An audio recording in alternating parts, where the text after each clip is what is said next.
কার্যক্রম আমরা চালু করছি, যেখানে আমরা চাচ্ছি আমাদের মিরপুরের সাধারণ বা গরিব দুঃখী মানুষের পাশে দাঁড়াইতে এবং মিরপুরের বিভিন্ন উন্নয়নমূলক কার্যক্রম চালাইতে। এবং এটার মূল স্লোগান বা মূল কথা, তুমি বদলালে বদলে যাবে বাংলাদেশ। আমি যদি আমার জায়গা থেকে বদলে যাই, আমি যদি অন্যায় না করি, তাহলে আমাদের এই দেশটা আরও উন্নতি হয়ে যাবে। আমরা যখন বাইরের দেশে যাই কত সুন্দর, এবং আমি যখন বাইরের দেশে ঘোরাফেরা করি সামান্য একটা জিনিস হারাই গেলে সেটা আমরা কি সুন্দরভাবে খুঁজে পাই। মানে এখানে এক একজনের নৈতিকতা বুঝাইতে হবে, এইটাই আমরা প্রচার করার জন্য এই উদ্যোগ। এটার প্রতিষ্ঠাতা আমার বাবা রহমত আলী রহমান, তার উদ্যোগে এটা চালু করা।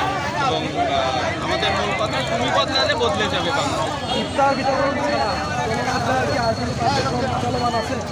চলমান আছে। বেশ কিছুদিন আগে এখানে চলো বদলাই এবং মিরপুর উপজেলা বিএনপি এবং সাধারণ জনগণ মিলে এখানে আপনি দেখতে পান যে এই যে পাশেই যুগযুদ্ধের পাশেই যে একটা ব্রিজের কার্যক্রম চলে, এরই একটা ব্রিজ করা হয়েছিল প্রথমে, যেটা মানুষ পায়ে হেঁটে যেতে পারত এবং গাড়ি নিয়ে যদি আসতে হতো তাদের অনেক দূর দূরান্ত থেকে ঘুরে আসতে হতো।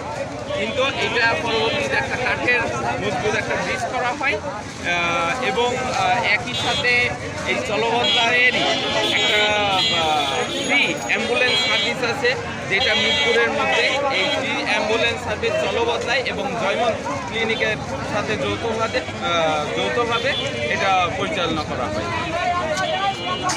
তাদের উদ্দেশ্য এই মিরপুরের উন্নয়ন করা।